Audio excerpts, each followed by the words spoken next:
सुबह के ठीक 4:59 बजे का समय था। अलार्म बजने के ठीक 1 मिनट पहले नंदनी की नींद टूट गई। उसकी रोज की आदत थी, अलार्म बजने का इंतजार करने से अच्छा था कि बिना शोर किए उठ जाए, वरना सास सो रहे उसके पति कार्तिक की नींद खराब हो जाती और फिर वो चिढ़ जाता। नंदनी ने धीरे से रजाई हटाई, अपने सिरहाने रखा मोबाइल उठाया और हल्की रोशनी में वक्त देखा तो 5 बज रहे थे। अलार्म बजा, लेकिन उसने बिना किसी शोर के उसे बंद कर दिया। कमरे में हल्की ठंडक थी। पैर नीचे रखते ही उसे आलस महसूस हुई।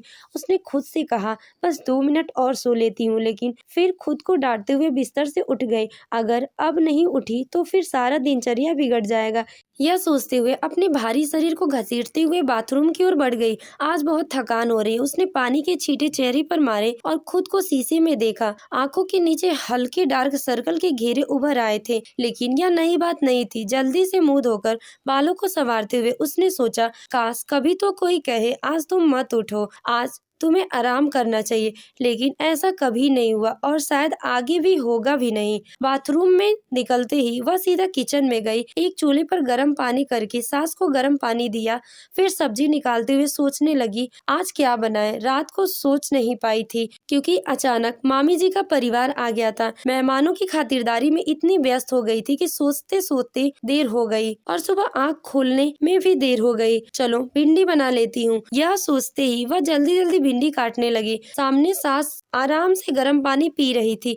मन में आया कि कह दे, माँ जी अगर आप सब्जी काट दे तो मेरी मदद हो जाएगी, लेकिन हिम्मत नहीं हुई। शादी को 10 साल हो गए थे, पर आज तक यह कहने की हिम्मत नहीं जुटा पाई कि नंदनी आते ही सास ने किचन से संन्यास ले लिया था और सारा घर का भार उसी पर आ गया था। जल्दी जल्दी भिंडी काटकर उसने तड़का लगाया। इतने में बच्चों को उठाने का समय हो गया। गैस पर रखी सब्जी, चाय, दूध तीनों को संभालते हुए वह बच्चों को उठाने गई। छोटी को सहलाकर प्यार से गोद में बिठाकर जगाना पड़ता था। छोटी बोली, मम्मी आज दूध नहीं पीना। नंदनी प्यार से बोली, अगर मैं पिला दूं तो पिएगी? छोटी बोली, हाँ मम्मी। मन तो करता था कि अपने बच्चों को अपने हाथों से खिलाएं पिलाएं, पर सब्जी जलने का डर था। मजबूरन कहा, बेटी अपने आप ही पी लो, मुझे और भी काम करने को है। जल्दी जल्दी आलू के पराठे सेक कर बच्चों को तैयार किया, टिफिन पैक किया। छोटी ने याद दिलाई, अरे मम्मी आप पानी की बोतल भूल रही हैं। जल्दी से बोतल में पानी भरी, फिर स्कूटी उठाई और बच्चों को बस स्टॉप छोड़ने निकल पड़ी। घर लौटते हुए उसने देखा कि कुछ औरतें पार्क में टहल रही थी। उसका भी मन हुआ कि वह भी थोड़ी देर ताजा हवा में सांस ले, पर अभी बहुत सारे काम बाकी थे। कार्तिक के लिए टिफिन बनाना, घर समेटना। घर पहुंचते ही उसने सास ससुर और पति के लिए नाश्ता तैयार किया, बिस्तर समेटे, कपड़े वॉशिंग मशीन में डाले, किचन के सारे बर्तन साफ किए। तभी खबर मिली, आज घर की नौकरानी नहीं आएगी। अब सारे काम खुद करने थे।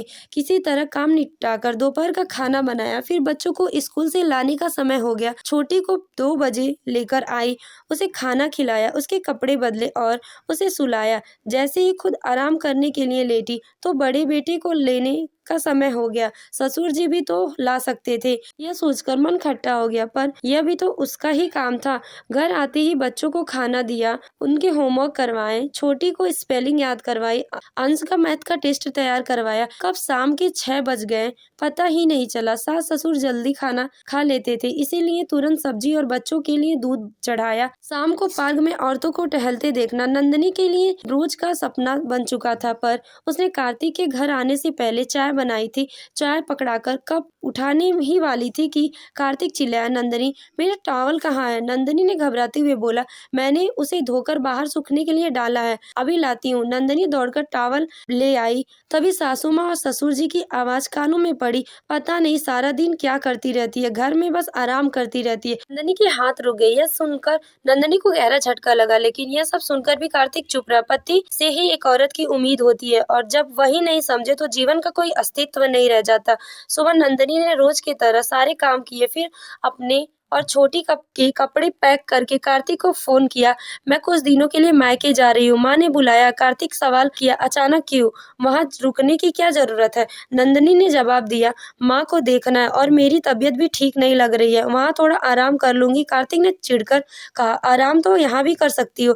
नंदनी ने धीमी आवाज में कहा, हाँ आराम ही तो करती हूँ यहाँ, अब थोड़ा वहाँ भी कर लूं। कार्तिक आग बबूला होकर बोला, ठीक है जाओ, बच्चों को भी लेकर जाना।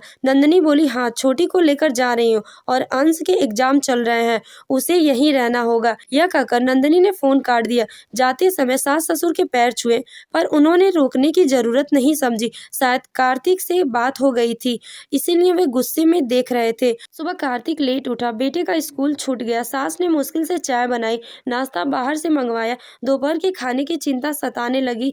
जिस घर में सब कुछ चुटकियों में हाजिर हो जाता था, वहाँ साधारण दाल रोटी भी बनाना मुश्किल हो रहा था। तीसरे दिन शाम को कार्तिक लौटा। सास ससुर परेशान बैठे थे। ससुर जी चिंता भरे स्वर में बोले, क्या हुआ बेटा, नंदनी कब आ रही है? यहाँ का काम ठीक से नहीं हो पा रहा, खाने का भी सही इंतजाम नहीं हो पा रहा है, पूरा दिन पेट खाली सा लगता है। और देखो, बेटे के स्कूल से नोटिस आया कि उसका होमवर्क पूरा नहीं हो रहा है। यह सुनकर कार्तिक की आंखें भर आई। सास जी ने धीरे से कहा, हाँ बेटा, बहू ने घर को ऐसे संभाला था कि हमें लगता था कि सब अपने आप हो रहा है, पर जब खुद करना पड़ रहा है तो समझ आ रहा है। ससुर जी बोले, बेटा, उसे लेकर आओ। हम सबने अपनी जिम्मेदारी उसी पर छोड़ दी। अगले दिन कार्तिक नंदिनी को लेने मायके पहुंचा। नंदिनी बिना कुछ कहे वह घर लौट आई। उसे अंदाजा था कि वहाँ का हाल क्या हुआ होगा। सुबह कार्तिक जल्दी उठा, बच्चों को तैयार करने लगा। नंदिनी हड़बड़ाकर उठी, किचन की ओर बढ़ी तो कार्तिक ने रोक लिया। तुम चाय बना लाओ, साथ में पियेंगे। नंदिनी किचन में पहुंची तो देखा सासू माँ पहले ही चाय बना चुकी थी। वह प्यार से बोली, ले जाओ बहू, हमने पी ली है। नाश्ते के लिए सब्जी काट दी, आकर बना लो। आज पहली बार नंदिनी सुकून से चाय पी थी। जैसे ही स्कूटी की चाबी उठाई, ससुर जी बोले, लाओ बहू, मैं छोड़ आता हूँ बच्चों को, सुबह की भी हवा लग जाएगी। अब सासू माँ ने हाथ पकड़कर कहा, बहू, हमें समझ आ गया है कि अब हम सब तुम्हारे साथ काम में हाथ बटाएंगे। तू नौकरानी नहीं, बहू रानी है। कार्तिक ने मुस्कुराते हुए कहा, अब समझ आया, यह घर तुम्हारी वजह से ही सुचारू रूप से चलता है। नंदिनी की आंखों में आंसू थे, पर आज ये खुशी के थे।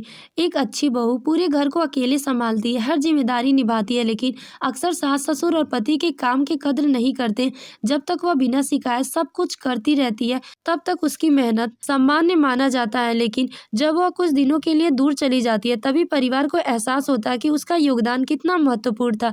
हर ससुराल वालों को अपनी बहू के त्याग और मेहनत की कद्र करनी चाहिए। उसे सिर्फ बहू नहीं बल्कि परिवार का एक सम्मानित सदस्य समझना चाहिए। जब घर के सभी लोग उसकी जिम्मेदारियों को समझेंगे और उसका सहयोग करेंगे, तभी एक बहू खुशी और आत्मसम्मान के साथ जीवन जी सकेगी। तो दोस्तों, आपको ये कहानी कैसी लगी, कमेंट करके जरूर बताएं। अगर कहानी अच्छी लगी है तो वीडियो को लाइक करें और ऐसी ही दिलचस्प कहानियां के लिए हमारे चैनल स्टोरी विद आरजी को सब्सक्राइब करना ना भूलें। Thank you.